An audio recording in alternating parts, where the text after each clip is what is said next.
Hey everybody, Paul K. Saturday Mornings Outdoors. Welcome. Thank you very much for watching.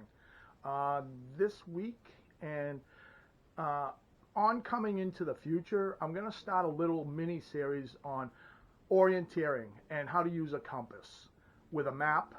And why would you want to learn that? The reason is it enhances the hunting and fishing trip. You get to know the lay of the land before. You'll get to know every single intimately lay of the land, and you won't get lost. That's basically the idea behind it. You'll have confidence in the woods. You'll know how to travel through the woods and use a compass. And you're probably thinking, I got GPS, I don't need no compass. But if the batteries fail on the GPS, the compass is actually more accurate than the GPS can be, because the GPS, the government broadcasts a differential, it's called.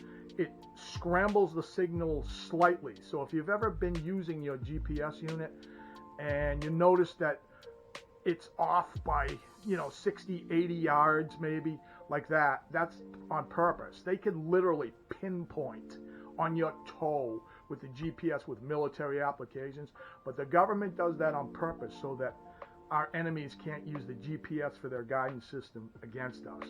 So that's why.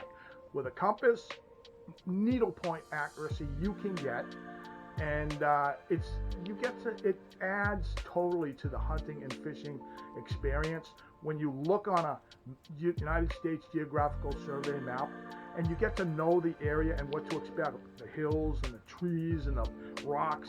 It's just really a great enhancement to hunting and fishing. And of course, you ain't gonna get lost. That's the bottom line. So stay tuned and learn something about hunting and fishing your areas that will enhance your experience. Okay, so these are the tools of the trade it's called orienteering. It's looking at a map and finding out where you are and where you want to go, and then finding the direction to go, and then you go in that direction to your destination. This is a USGS, United States Geological Survey map. That's a whole episode into itself. The valuable information that are on these maps that are so extremely affordable, and will give you any area in the United States, probably the whole world nowadays. But if you're going hunting and fishing and camping in wilderness areas or just areas that you're totally not familiar with, these are the best maps you can get from the USGS survey. This, of course, is a GPS unit, a handheld unit. We're not concerning with this right now because that's a whole different way of navigation. Yes, they are good. This way, these with the compass is a backup, but it's actually even more precise than this can get. And like I explained in the intro, so it's just another means of navigation. What we're going to concern with are these two guys right here. This is called a base plate compass, and this is mostly used, or almost all the time used, with the map. These are the only two things you really need. This is a military style bearings compass. This can do what this does, but only out in the field. This, you'll be able to shoot an azimuth. You'll be able to get your direction that you want to go using this a lot easier with the sighting devices, but they're both basically compasses. And you can also navigate using the map with this too, of course. And which one is the best to use that I like to use out in the woods, hunting and fishing, is this one. Both can do the same things. This just does sighting a little easier. So the first episode here, I'm going to keep it very simple, and it is all pretty much simple once you do it, like I said earlier. Just the parts of the compass. So the parts of the compass are, this is the base plate, this whole bottom part. All right, and this part, this whole area here, that's called the housing. So in the housing, in the center, this is liquid filled, and in the center of that is a needle, and this is because of our magnetic north. No matter which way you're going to turn this, it's always going to point to north, and that's the main part of the compass, of course. The red end of the needle points north. All right, now we're going to talk about the dial. This circular area around that way has degree markings all the way around it, and it turns, and that is how you get your bearings. So inside the dial is the orientating arrow. That is this arrow that's drawn there, and when you can turn the dial, the arrow moves too. And that is so, as you learn how to use the compass, this will give you bearings and show you the right direction to go. As you learn orientating, there are a few little rhymes that will help you to remember how to do this. Now, the orientating arrow on the top part, or maybe you can see it better this way, just this part right here on the drawn line, they call that the shed. The military will call that the box. And the actual north pointing arrow on the dial is called, they call it Fred, or the military would just call that the arrow. So if you notice, when I turn the whole compass, the magnetic arrow always points to magnetic north. It does not move. But that arrow in the dial is movable. So when you line up those two, the saying is Fred, the red arrow, is in the shed. The shed is the non-movable arrow, which gives you your bearing that you're going to go. And so they call it put Fred in the shed. The military will say box it. Just box it. Within the dial itself, there are lines. Do you see those lines on the dial face? And those are called declination marks. And those help you align the compass to the actual paper map. So the next item on the plate of the compass is this line here.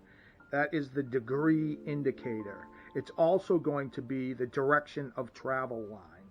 And that's also denoted by this arrow here. But right here at where the line is closest to the compass bearing edge that is the degree indicator.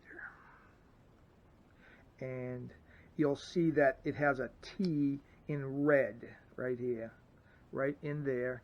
You see how if I move that red doesn't move. That is the degree indicator. And the last part of the base plate, there is useful things. A lot of compasses have different ones. There's a little magnifier on it, if you can see that, and that helps you when you're looking on the map for smaller things that you need magnification. There's a ruler here in inches and millimeters, very useful. Once again, on the map, you're using the map and the compass together all the time when you're trying to set a course of travel.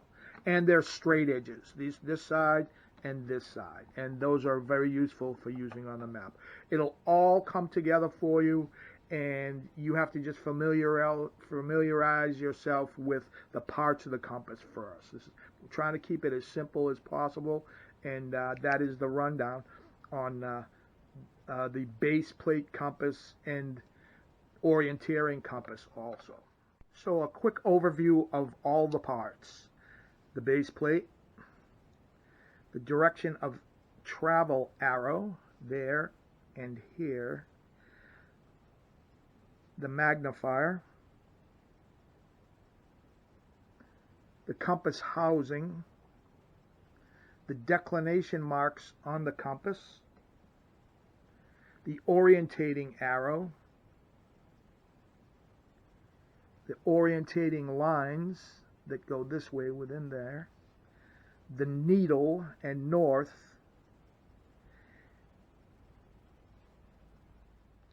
the brands of compass to get. I actually have a large collection of them because I am fascinated by them. They all work the same. They all point to north, but the really good ones will cost a little bit of money. They're anywhere probably from $30 to $50, and they'll last the rest of your life.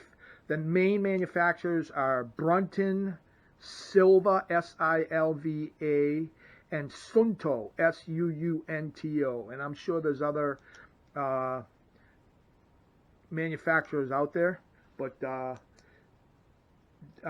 are the ones that I like and use and have used pretty much my whole. And that's it. And so pretty much you'll absolutely 100%, once you become familiar with it, the compass itself, and then how to use it with a map, it is so valuable, a skill to have.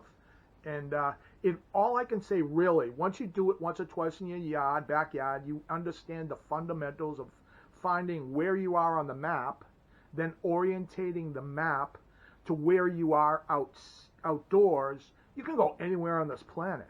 And they've been doing it that way since compasses, thousands of years. So that's the value of it. And it requires no batteries. So also, for me and everyone else, hunters that like orienteering and doing it not only is the old school way, but it's super reliable. On looking on the U.S. Geological Survey maps, you see intimately every hill, every stream. I mean, they're really great.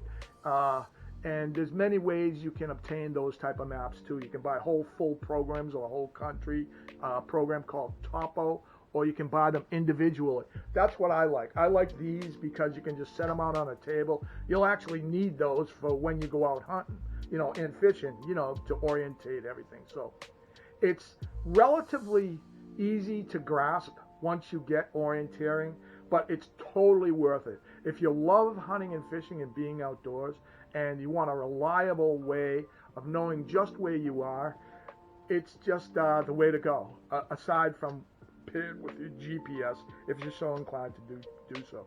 I have a fine GPS.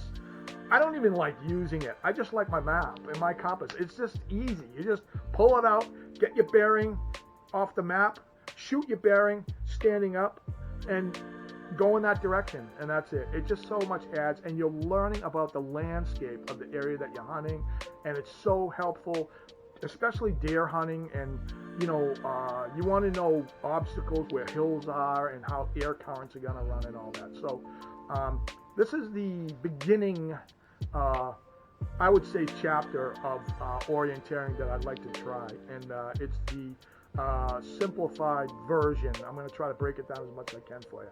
So hope you like this one, and stay tuned. My name is Paul K. Please like and subscribe, and see you next time. Thank you.